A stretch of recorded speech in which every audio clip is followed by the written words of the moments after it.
بسم الله الرحمن الرحيم. رب اشرح لي صدري ويسر لي أمري واحلل عقدة من لساني يفقهوا قولي. رب زدني علما رب زدني علما رب زدني علما.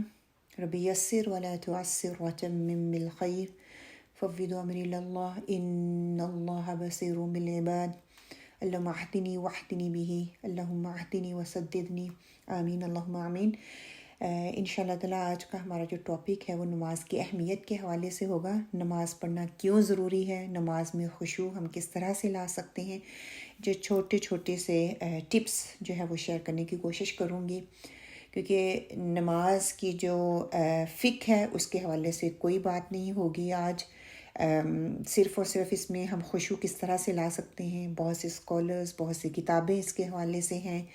پریکٹیکلی یہی ہے کہ جتنا ہمیں علم ہوگا، جتنا ہم کانشیسلی اس بات کو سمجھیں گے، اتنے ہی ہماری نماز جو ہے اس کی اہمیت کے حوالے سے ہمیں اندازہ ہوگا، اور اس کو پڑھنا کیوں ضروری ہے وہ انشاءاللہ تعالی ہمیں معلوم ہوگا۔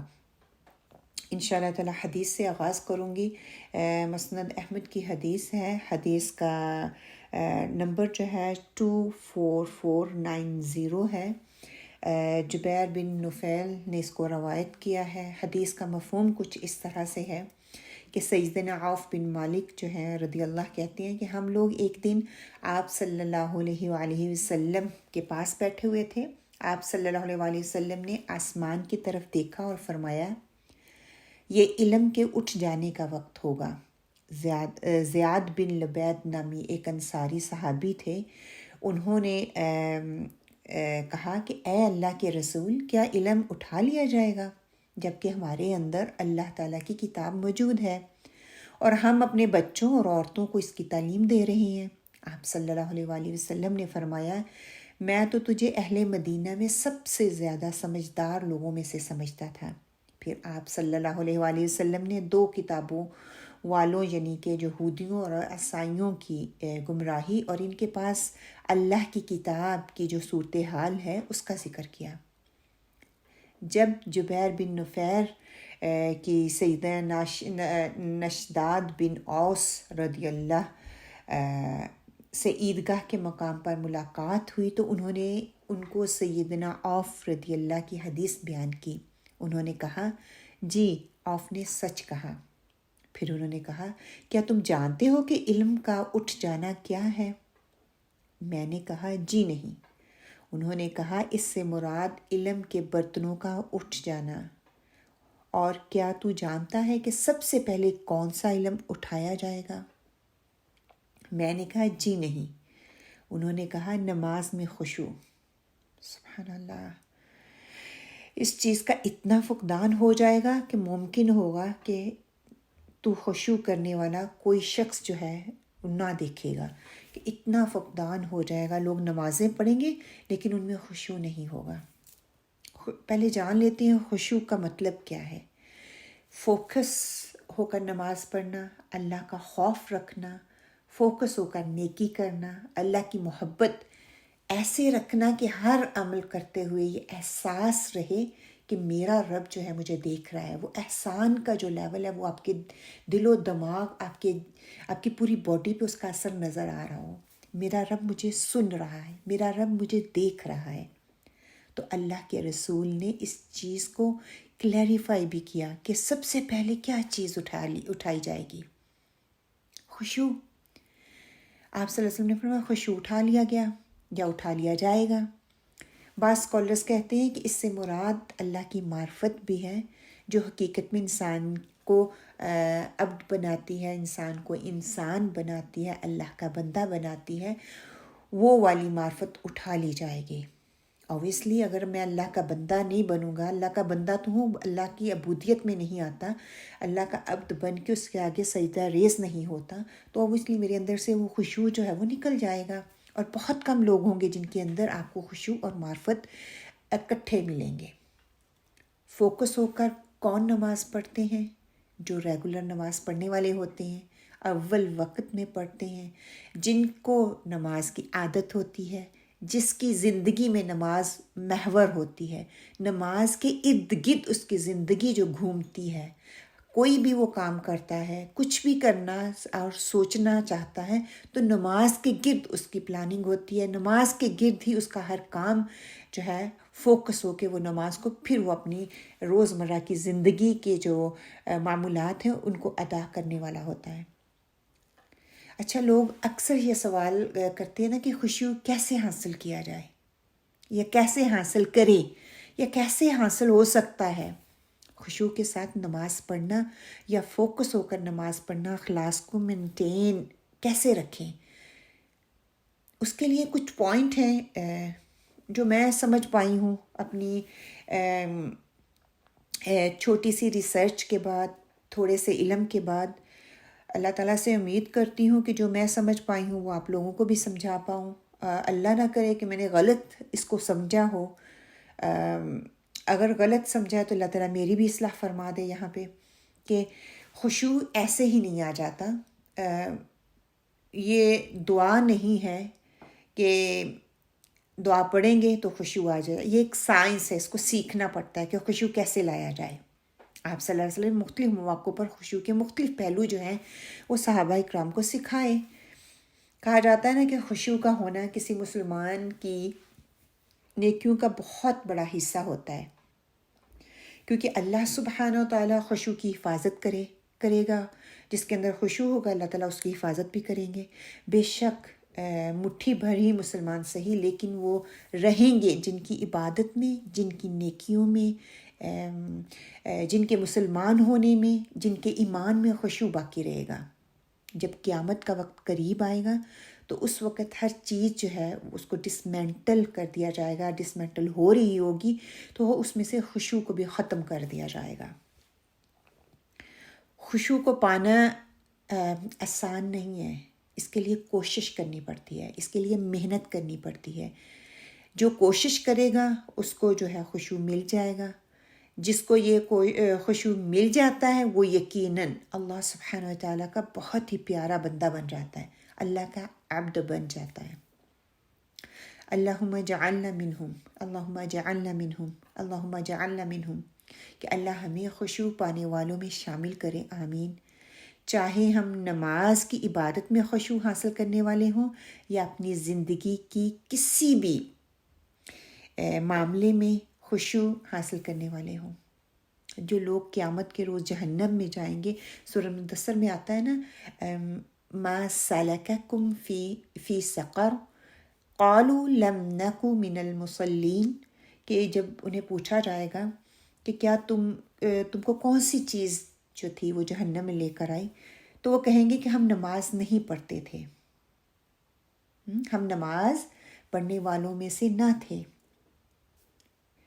یہاں پر نمازیں نہ پڑھنا دو طریقوں سے ہو سکتا ہے، ڈسکرائب کیا جاتا ہے۔ اگر ہم تفسیر اس کی پڑھتے ہیں ان آیات کی، دو طریقوں سے اس کو ڈسکرائب کیا جاتا ہے، کہ ایک تو یہ کہ مسلمان ہوتے ہوئے نمازوں کو نگلیکٹ کرتے تھے اور نماز ایسی پڑھتے تھے کہ جو اللہ کی یاد سے خالی ہوتی تھی۔ نمازیں پڑھتے تھے لیکن وہ اللہ کی یاد سے خالی تھی، ایک رٹی رٹائی، ایک عادتاً نماز اذان ہوئی، وضو کیا، نماز پڑھ لی، اس میں خشوع سے وہ خالی تھے، جو اللہ کی یاد سے بالکل خالی ہوتی تھی۔ اللہ سے دعا کریں کہ اللہ تعالیٰ ہماری نمازوں میں بہترین خشوع کی جو کیفیت مطلوب ہے وہ ہمیں عطا فرما دے، آمین۔ مختلف طریقے اپنائے جا سکتے ہیں خشوع کو لینے کے لیے۔ سب سے پہلے کہ اپنی تجوید کو بہتر بنایا جا سکتا ہے، تجوید کو بہتر بنانے کی کوشش کریں، محنت کریں اس پہ۔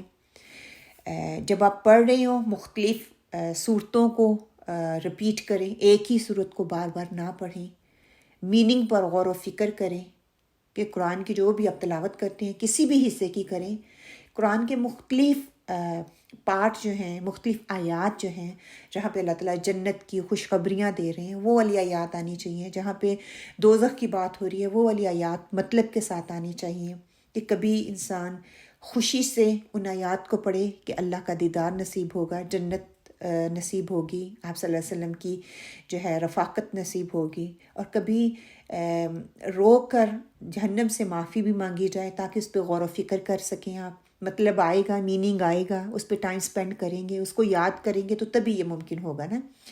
کبھی کبھی یہ سوچیں کہ میں کس کے آگے کھڑی ہوں، کبھی اپنی تکلیف اور محتاجی کو ذہن میں رکھتے ہوئے قرآن کا ایک ایک لفظ ادا کریں، اس پہ غور کریں، سپیڈ سے نہ پڑھیں۔ الحمد للہ رب العالمین، مطلب اس کا جو ہے کیا ہے، اس پہ غور و فکر کریں۔ الحمد للہ رب العالمین الرحمن الرحیم، تیز تیز نہ پڑھیں۔ کبھی کبھی سجدوں کو لمبا کریں، قیام کو لمبا کریں، تلاوت کو تھوڑا لمبا کر لیں۔ اپنی نماز کو فوکس ہو کر اول وقت پر خشوع کے ساتھ ادا کریں۔ ہر عبادت آگے پیچھے ہو، لیکن نماز میری آگے پیچھے نہ ہو۔ باقی ہم دیکھتے بھی ہیں اللہ سبحانہ وتعالیٰ نے کیا ہے، حج زندگی میں ایک دفعہ ہے، زکوٰۃ سال میں ایک دفعہ دینی ہوتی ہے۔ حج بھی اسی پہ واجب ہے جو اس کی استطاعت رکھتا ہو، زکوٰۃ بھی اسی کو دینی ہے جس کا مال زکوٰۃ کی حد سے زیادہ ہوتا ہو۔ لیکن نماز میں کوئی رخصت نہیں ہے۔ نماز میں یہ نہیں کہا گیا 7 سال کے بعد بچے پہ کہ اس کو نماز کی طرف لے کے آؤ اور بڑھاپے تک، مرنے تک آپ کو نماز پڑھنی ہی ہے۔ اس میں کوئی چھوٹ نہیں ہے، کبھی پڑھ لی کبھی چھوڑ دی، کبھی نہ پڑھی۔ نماز کو اپنے وقت پر ہی ادا کیا جاتا ہے، اور اس کی کوشش بھی کرنی چاہیے کہ اول وقت میں ہم نماز کو جو ہے وہ ادا کریں۔ دیکھیں صحابہ کرام کو دیکھ لیں، آپ صلی اللہ علیہ وسلم کے نماز سے، جنگ کے اندر اپنی نماز کی ان کو کتنی فکر تھی۔ یہ وہ لوگ تھے جن کے لیے جنت لکھ دی گئی تھی، ان کو کیوں فکر تھی نمازوں کی؟ کیوں اللہ نے ان کے ذریعے، کیونکہ اللہ سبحانہ تعالیٰ نے ان کے ذریعے مجھے اور آپ کو پیغام دینا تھا، پوری امت کو نماز کی اہمیت کے بارے میں بتانا تھا۔ نماز کسی بھی حال میں معاف نہیں ہے۔ ہم اپنا جائزہ لیں تو کیا ہے کہ اسکول میں ہیں تو نماز کی فکر نہیں، یونیورسٹی میں ہے تو نماز کی فکر نہیں، پارٹیز میں ہے تو نماز کی فکر نہیں ہے، میٹنگز میں ہے تو نماز کی فکر نہیں ہے، ٹاؤن میں پھر رہے ہیں تو نماز کی فکر نہیں ہے، گھر میں صفائی ستھرائی کر رہے ہیں تو نماز کی فکر ہی نہیں ہے، کوکنگ کرنے پہ لگے ہوئے ہیں تو اذان ہو رہی ہے، اللہ کی پکار آ رہی ہے، ہمیں کوئی فکر نہیں ہے۔ آپ صلی اللہ علیہ وسلم نے، آپ کے صحابہ نے اور ان کے بعد آنے والے جتنے بھی سلف صالحین ہیں، نماز کی اہمیت کا ان سے ہمیں پتہ چلتا ہے کہ انہوں نے کتنی اہمیت دی نماز کو۔ سورۃ علم نشرح میں اللہ سبحانہ وتعالیٰ کیا فرماتے ہیں، آپ سے کیا کہا گا، فَإِذَا فَرَغْتَ فَانصَبْ وَإِلَىٰ رَبِّكَ فَارْغَب، کہ جب آپ فارغ ہو جائیں تو میرے پاس آیا کریں، اور شوق سے آئیں۔ 2 ہی چیزوں کا یہاں پہ ذکر کیا گیا، فراغت اور شوق۔ فراغت کا مطلب کیا ہے کہ mentally free from all worldly life, worldly thing, شوق کے ساتھ، پیشن کے ساتھ آئیں۔ فراغ جو ہے نا، اگر ہم دیکھیں عربی زبان میں کہتے ہیں آپ کے پاس ایک گلاس ہے اور آپ اس میں پانی ڈالیں، آپ نے وہ پانی پی لیا اور اب وہ بالکل خالی ہو گیا، کوئی کپ، کوئی گلاس، کسی کو بھی آپ امیجن کر لیں، اب وہ بھرا ہوا تھا، وہ کیا ہے، وہ آپ کی ٹینشنز ہیں، وہ آپ کی دنیاوی مشکلیں، پریشانیاں، ٹینشن، بچوں کی، میاں کی، فیملی کی، وہ ساری نماز سے پہلے آپ انڈھیل دیں، اس کو خالی کر دیں، ان کو ہاتھ سے جھاڑ دیں، اپنی امیجنیشن میں لے کے آئیں کہ میں نے ان کو پیچھے پھینک دیا ہے، میں نے ان کو خالی کر دیا۔ اپنے آپ کو خالی کر کے شوق کے ساتھ اپنے رب کے آگے کھڑے ہوں۔ جب وہ ختم ہو گیا، خالی ہو گیا، تو عربی زبان میں یہ ڈیفینیشن بتائی جاتی ہے کہ کسی ایک چیز کا ایسے انڈھیل دینا کہ اس کے اندر کچھ نہ بچے، خالی ہو جائے بالکل۔ شاید ہم ہر وقت کامیاب نہ ہوں یہ کرنے میں، یہ کوشش ہے نا، اپنے آپ کو فارغ کر کے اللہ کے سامنے حاضر ہونے کی کوشش کرنی ہے، بس آپ اور رب تعالیٰ، رب کی صفات، رب کی رحمت، اس کا سننا، اس کی اللہ کی موجودگی کا احساس ہونا، یہ اپنے دل میں لے کے آنا کہ اللہ مجھے دیکھ رہا ہے، اس کی مغفرت، اس کی بخشش، اس کی قربت، اس کی رحمت، یہ میرے سامنے ہوں۔ بس دنیا کا کوئی غم جو ہے، کوئی فکر جو ہے، کوئی مشکل، کوئی تکلیف سامنے نہ ہو، بس آپ اور رب اور سرگوشیاں. کتنی خوبصورت کیفیت یہ ہوگی اگر ہمیں یہ کیفیت نصیب ہو جائے. ہاں ہو سکتا ہے مشکل ہے، اس کے لیے کوشش کرنی پڑے گی. میرے لیے کہہ دینا آسان ہو، ضروری نہیں ہے کہ ہر وقت ہمیں یہ کیفیت محسوس ہو. کبھی کبھی ان میں سے کوئی ایک سوچ لیں، اللہ کی قربت، اللہ کی رحمت، اللہ کی بخشش، اللہ کی مغفرت کو اپنے دل میں لے کے آئیں. کوشش کرنے میں تو کوئی حرج نہیں ہے نا. کوشش کریں گے تو انشاءاللہ تعالیٰ اللہ تعالیٰ ضرور اس میں ہماری مدد بھی کریں گے. قیامت کے روز کہہ سکیں گے نا کہ اللہ ہم نے ٹوٹی پھوٹی سی کوششیں کی تھیں، حاضری تو لگوائی تھی، ہم مصروف تھے، مصروفیات کے باوجود، ٹینشنوں کے باوجود، وقت کی قلت کے باوجود، مشکلوں اور پریشانیوں سے ٹوٹنے کے باوجود، بیماری اور تکلیف کے باوجود تیرے آگے حاضر ہوئے تھے، صرف تیری محبت اور پیار کے لیے. اور کوئی چیز آپ کو مجبور بھی تو نہیں نہ کر سکتی ان ساری چیزوں کو کرنے کے لیے. اللہ کی محبت ہی تو ہے. بعض علماء کہتے ہیں کہ آپ صلی اللہ علیہ وسلم کے اتنے قریب تھے، پھر بھی ان کو کہا گیا کہ فارغ ہو کر میرے سامنے حاضر ہو. امام ابن قیم کہتے ہیں کہ اسی آیت کے حوالے سے کہ اللہ سبحانہ و تعالیٰ کے رسول کو ہماری طرح بھٹکے ہوئے خیالات نہیں آتے تھے، کہ اللہ کے جو رسول صلی اللہ علیہ وآلہ وسلم تھے ان کو ہماری طرح کے خیالات نہیں آتے تھے کہ جس طرح ہمیں آتے ہیں، یہ کرنا ہے، وہ کرنا ہے، یہ ہو گیا، وہ ہو گیا، یہ مشکل، وہ مشکل، صبح و شام دن رات ہم ایک ہی دائرے میں گھوم رہے ہوتے ہیں. آپ کے دل میں، آپ صلی اللہ علیہ وآلہ وسلم کے دل میں انسانیت کا غم ہوتا تھا. جب آپ نماز کے لیے کھڑے ہوتے تھے، بے قرار ہوتے تھے، آپ کو بے قراری ہوتی تھی، لوگوں تک ہدایت پہنچانے کی فکر آپ کے اندر تڑپ رہی ہوتی تھی. اور اسی وجہ سے آپ کو کہا گیا نا کہ جب میرے پاس آئیں تو امت کا خیال دل سے نکال کر آئیں. سبحان اللہ، اتنی ان کو فکر ہوا کرتی تھی کہ نماز میں بھی وہ اپنی امت ہی کے بارے میں، انہی لوگوں کے بارے میں جن کو ہدایت نہیں مل رہی تھی، کہ اللہ تعالیٰ ان کو ہدایت مل جائے. کہ ہمیں کانسیپٹ کیا دیا جا رہا ہے کہ نماز تمہارا اور تمہارے رب کا تعلق ہے، یہ نماز ہے. خشوع کا مقصد یہی ہے کہ میرا اور میرے رب کا جو تعلق ہے، میرے اور میرے رب کی جو سرگوشیاں ہیں، میری بے قراری، میری تکلیف، میری تڑپ، میری مشکل، میری پریشانی، میری بیماری، میں نے اپنے رب سے کہہ دی، بس ختم، خلاص. کہ عبادت اللہ کی، فوکس اللہ پر، اٹینشن ساری کی ساری اللہ پر. بس یہ 3 چیزیں یاد رکھیں. کنسیپٹ کیا ہے؟ میرا اور میرے رب کی سرگوشی، عبادت کرنی ہے اللہ کے لیے، فوکس ہونا ہے اللہ کے لیے، اٹینشن ساری اللہ سبحانہ و تعالیٰ پر. آج سے اپنی نمازوں کا وقت پر پڑھنا جو ہے وہ شروع کریں، کوشش کریں. اگر 5 وقت کی پڑھ رہے ہیں تو وقت پہ پڑھنے کی کوشش کریں. وقت پہ پڑھ رہے ہیں تو اس کو اور بہتر بنانے کی کوشش کریں. بہتر پڑھنی ہے، اس میں اور خشوع ڈالنے کی کوشش کریں. ان کو چھوڑ کر اللہ کی پکار پر اسے ملنے کی تیاری شروع کر دیں. اگر ادھر ادھر کی کوئی آپ کے کام ہیں، ادھر ادھر کی فضولیات میں پڑے ہوئے ہیں، مثال کے طور پر آپ کو کوئی چیز چاہیے اور بچے سے کہا کہ آپ کو دے، وہ نہیں دیتا تو آپ کا کیا حال ہوتا ہے؟ میں ہی کہتی ہوں کہ مجھے پانی کا گلاس دو، ٹھیک ہے، مجھے ضرورت اور طلب محسوس ہو رہی ہے، تو میں نہیں، بچے کو آواز دیتی ہوں، بچہ مجھے نہیں دیتا، تو کیا ہوتا ہے؟ تکلیف ہوتی ہے، دکھ ہوتا ہے نا ہمیں کہ نہیں دیا. ہم غصے سے اٹھیں گے اور خود ہی جا کے لے لیں گے. تو آپ دیکھیں، یہ تو اللہ تعالیٰ کی جب پکار آتی ہے، اللہ تعالیٰ ہمیں پکارتے ہیں، تو اللہ تعالیٰ کو تو ہماری چیزوں کی ضرورت نہیں ہے نا. جب اللہ اکبر اللہ اکبر اللہ کی طرف سے پکار آتی ہے تو فوراً اٹھ جائیں، ہر چیز، ہر کام کو وہیں پہ چھوڑ دیں. کوئی چیز امپورٹنٹ نہیں ہے.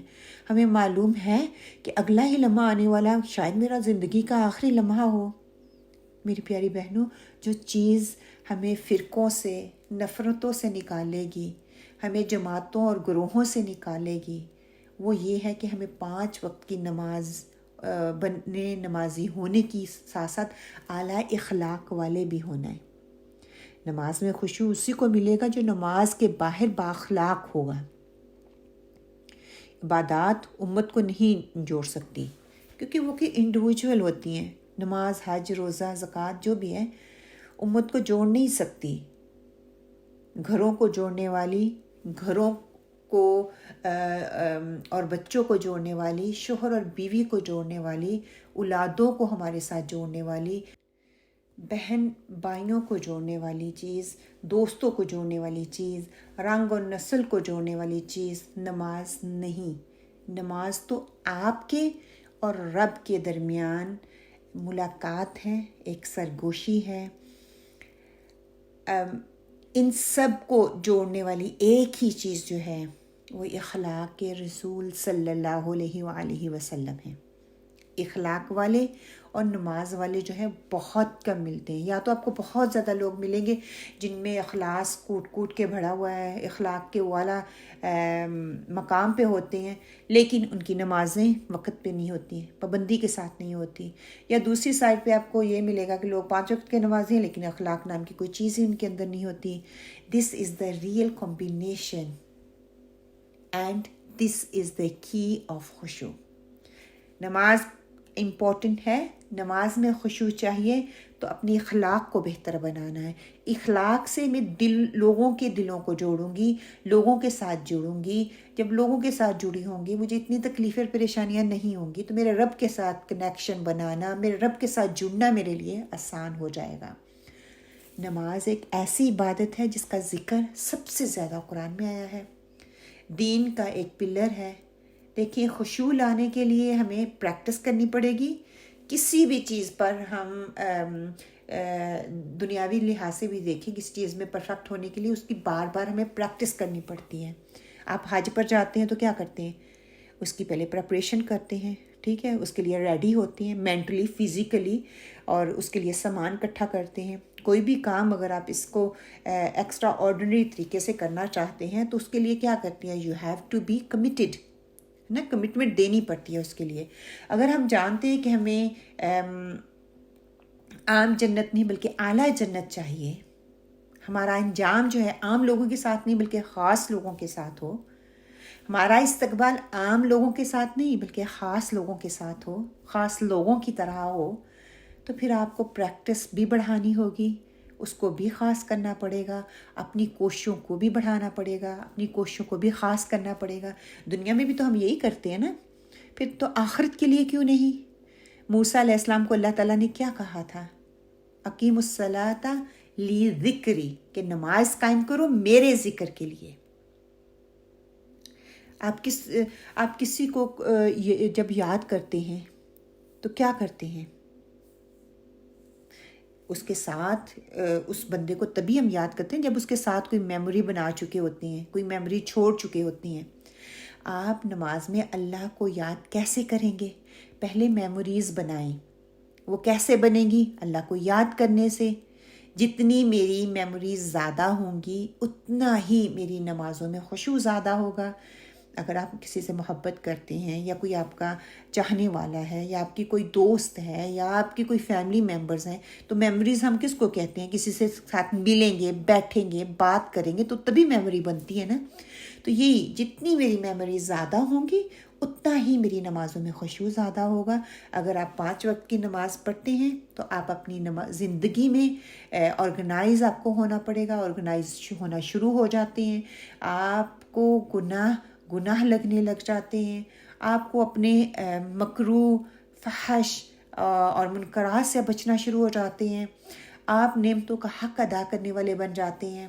اللہ نے انسان کا دل ایسا بنایا ہے نا کہ جس کو وہ محسن سمجھتا ہے نا اس سے وہ محبت کرنے لگ جاتا ہے. آپ اپنی زندگی میں دیکھیں، کوئی انسان آپ کے ساتھ پیار سے، محبت سے پیش آتا ہے، کوئی اپنے حصے سے زیادہ آپ کو دے دیتا ہے، تو آپ کیا کرتے ہو؟ آپ کو اس انسان سے محبت ہونا شروع ہو جاتی ہے. جب مجھے یہ ریئلائز ہو جاتا ہے کہ میرا رب مجھے اس سے کہیں زیادہ دیتا ہے جس کو میں ڈیزرو نہیں کرتی ہوں، تو میرے اندر شکر آنے لگتا ہے، عاجزی آنے لگتی ہے. پھر میرے اندر وہ کیفیت آئے گی جہاں مجھے اللہ کی ہر نعمت ایکسٹرا آرڈنری فیور جو ہے وہ لگنے لگ جائے گی. تو آپ ایک شکر گزار انسان بن جائیں گے. میں اور آپ کو یہ جاننے کی ضرورت ہے کہ اللہ سبحانہ و تعالیٰ کی نعمتیں ہم پر ایکسٹرا آرڈنری ہیں، تبھی ہم شکر گزار بنیں گے۔ اور جب ایک شکر گزار انسان اللہ کے آگے کھڑا ہوتا ہے تو اللہ کو ایک محسن کے طور پر دیکھتا ہے۔ جب ایسا انسان نماز میں کھڑا ہوگا تو اس کا نماز پڑھنے کا انداز ہی الگ ہوگا۔ سبحان اللہ، آپ کی نمازوں میں ضرور خشوع آئے گا، وہ کہیں نہ کہیں سے ضرور جھلکے گا، وہ نظر آئے گا۔ سجدہ لمبا ہو جائے گا، رکوع لمبا ہو جائے گا، تلاوت لمبی ہو جائے گی، دعا مانگنے کی وہ کیفیت آ جاتی ہے۔ دیکھیں، سجدہ ہو سکتا ہے ہر وقت آپ کی یہ کیفیت نہ ہو، ہر وقت آپ کا سجدہ اتنا لمبا نہ ہو، لیکن کبھی کبھار دیکھیں کرتے کرتے ایک سجدہ لمبا ہو جاتا ہے، یہ ون آف دا سائن۔ رکوع کرتے کرتے یکدم دل میں آ جاتا ہے کہ تھوڑا رکوع کو لمبا کرنا شروع کر دیتے ہیں۔ تلاوت کرتے کرتے کبھی ایک سورت پڑھی، پھر دوسری، پھر تیسری، دل ہی نہیں بھرتا، ہم پڑھتے جاتے ہیں۔ تو یہ ساری چیزیں جو ہیں خشوع کو بڑھانے کا ذریعہ ہیں، اور یہ کبھی نہ کبھی آتی بھی ہیں، لیکن انکانشیسلی ہم اس کو جو ہے اگنور کر دیتے ہیں، جانتے ہی نہیں ہیں، علم ہی نہیں ہوتا۔ سبحان اللہ، اللہ سبحانہ تعالیٰ ہماری نمازوں کو ہمیں سمجھ بوجھ کر پڑھنے کی توفیق عطا فرمائے۔ شاید وہ جو کیفیت آتی ہے نا دعا مانگنے کی، وہ زبان سے ادا نہ کر سکیں، لیکن دل سے کیفیت ایسی ہو جاتی ہے کہ شکر کے جذبات ظاہر ہونے لگتے ہیں، آپ کی آنسوں سے آنسو آنے لگ جاتے ہیں، آپ کے اندر وہ شکر اور احسان کا جو اللہ تعالیٰ نے وہ ہوتی ہے نا ایک کیفیت، وہ پیدا ہونا شروع ہو جاتی ہے۔